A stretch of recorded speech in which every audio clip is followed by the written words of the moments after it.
کیا تم نے اس شخص کے حال پر غور نہیں کیا جس نے ابراہیم سے جھگڑا کیا تھا؟ جھگڑا اس بات پر کہ ابراہیم کا رب کون ہے، اور اس بنا پر کہ اس شخص کو اللہ نے حکومت دے رکھی تھی۔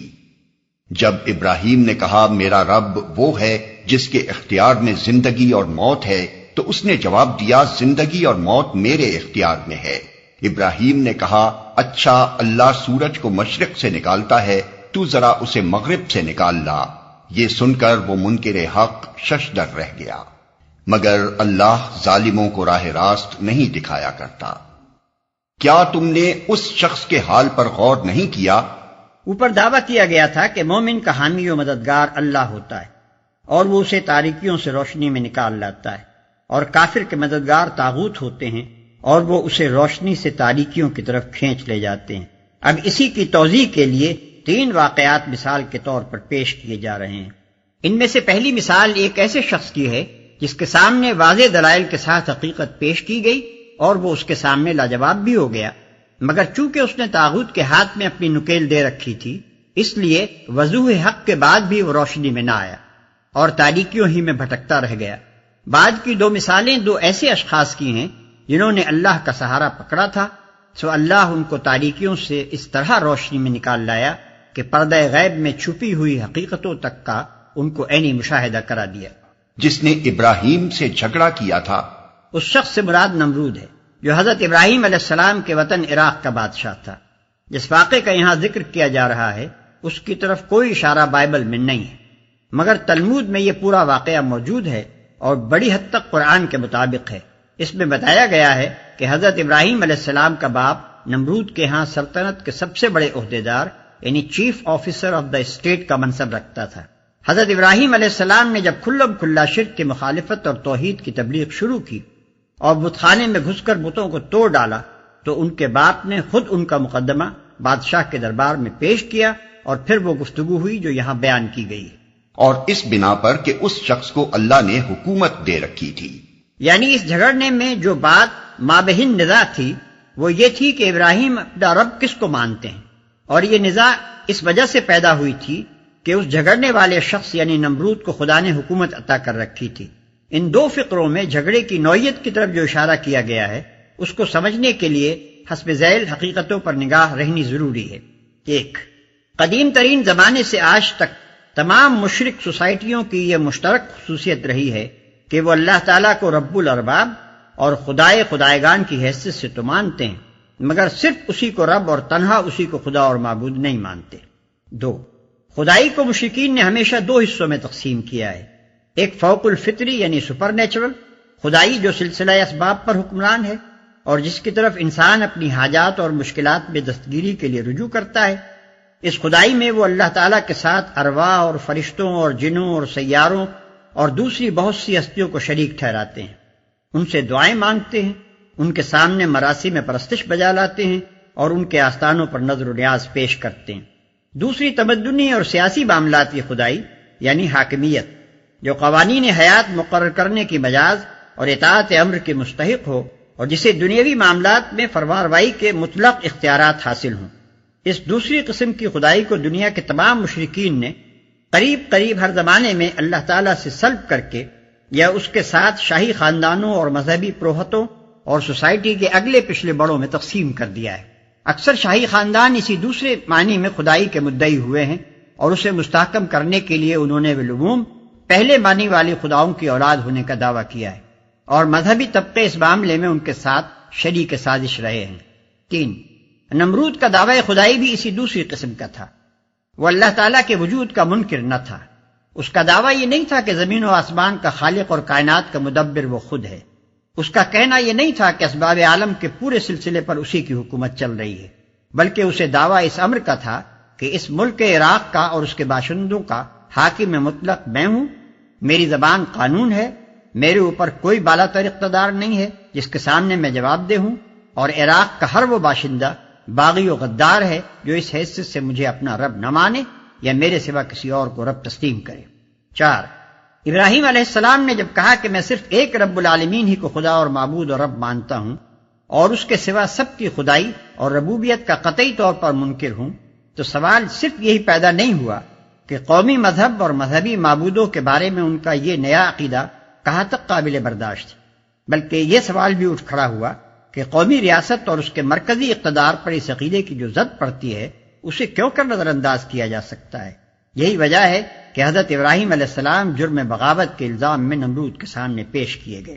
یہ سن کر وہ منکر حق ششدر رہ گیا۔ اگرچہ حضرت ابراہیم علیہ السلام کے پہلے فقرے ہی سے یہ بات واضح ہو چکی تھی کہ رب اللہ کے سوا کوئی دوسرا نہیں ہو سکتا، تاہم نمرود اس کا جواب ڈھٹائی سے دے گیا، لیکن دوسرے فقرے کے بعد اس کے لیے مزید ڈھٹائی سے کچھ کہنا مشکل ہو گیا۔ وہ خود بھی جانتا تھا کہ آفتاب و مہتاب اسی خدا کے زیر فرمان ہے جس کو ابراہیم علیہ السلام نے رب مانا ہے۔ پھر وہ کہتا تو آخر کیا کہتا، مگر اس طرح جو حقیقت اس کے سامنے بے نقاب ہو رہی تھی اس کو تسلیم کر لینے کے معنی اپنی مطلق العنان فرماروائی سے دستبردار ہو جانے کے تھے، جس کے لیے اس کے نفس کا طاغوت تیار نہ تھا، لہذا وہ صرف ششدر ہی ہو کر رہ گیا، خود پرستی کی تاریکی سے نکل کر حق پرستی کی روشنی میں نہ آیا۔ اگر اس طاغوت کے بجائے اس نے خدا کو اپنا ولی و مددگار بنایا ہوتا تو اس کے لیے حضرت ابراہیم علیہ السلام کی اس تبلیغ کے بعد راہ راست کھل جاتی۔ تلمود کا بیان ہے کہ اس کے بعد اس بادشاہ کے حکم سے حضرت ابراہیم علیہ السلام قید کر دیے گئے، 10 روز تک وہ جیل میں رہے۔ پھر بادشاہ کی کونسل نے ان کو زندہ جلانے کا فیصلہ کیا اور ان کے آگ میں پھینکے جانے کا وہ واقعہ پیش آیا جو سورہ انبیاء رکوع 5، العنکبوت رکوع 2، 3 اور الصافات رکوع 4 میں بیان ہوا ہے۔ یا پھر مثال کے طور پر اس شخص کو دیکھو جس کا گزر ایک ایسی بستی پر ہوا جو اپنی چھتوں پر اوندھی گری پڑی تھی۔ اس نے کہا یہ آبادی جو ہلاک ہو چکی ہے اسے اللہ کس طرح دوبارہ زندگی بخشے گا؟ اس پر اللہ نے اس کی روح قبض کر لی اور وہ 100 برس تک مردہ پڑا رہا۔ پھر اللہ نے اسے دوبارہ زندگی بخشی اور اس سے پوچھا بتاؤ کتنی مدت پڑے رہے ہو؟ اس نے کہا 1 دن یا چند گھنٹے رہا ہوں گا۔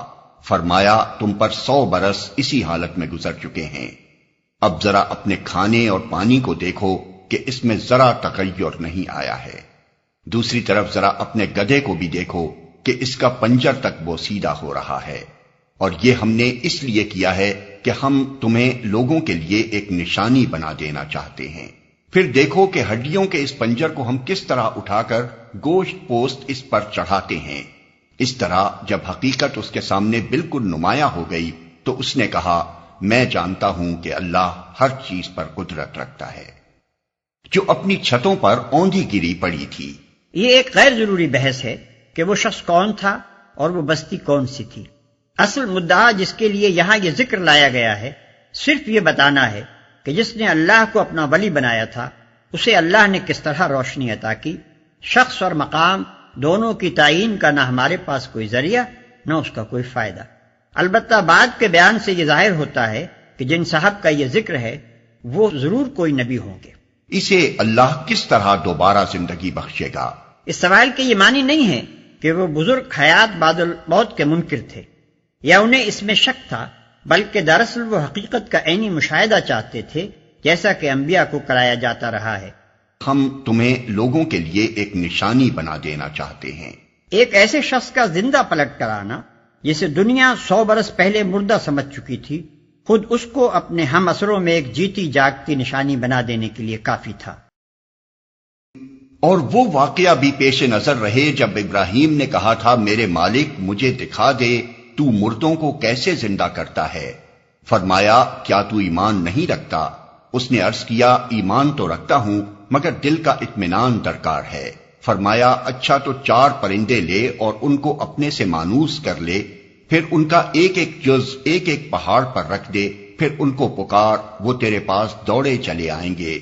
خوب جان لے کہ اللہ نہایت با اقتدار اور حکیم ہے، مگر دل کا اطمینان درکار ہے۔ یعنی وہ اطمینان جو مشاہدہ عینی سے حاصل ہوتا ہے۔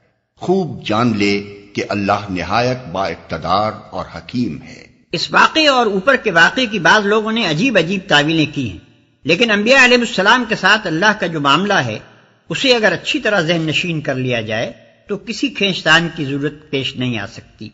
عام اہل ایمان کو اس زندگی میں جو خدمت انجام دینی ہے اس کے لیے تو محض ایمان بالغیب یعنی بے دیکھے ماننا کافی ہے، لیکن انبیاء کو جو خدمت اللہ نے سپرد کی تھی اس کے لیے ضروری تھا کہ وہ اپنی آنکھوں سے وہ حقیقتیں دیکھ لیتے جن پر ایمان لانے کی دعوت انہیں دنیا کو دینی تھی۔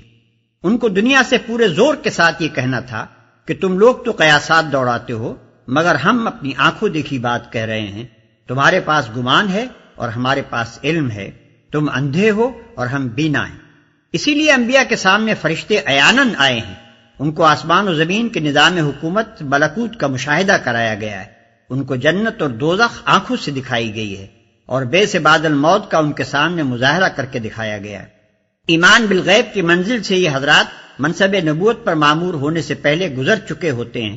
نبی ہونے کے بعد ان کو ایمان بالشہادت کی نعمت دی جاتی ہے، اور یہ نعمت انہی کے ساتھ مخصوص ہے۔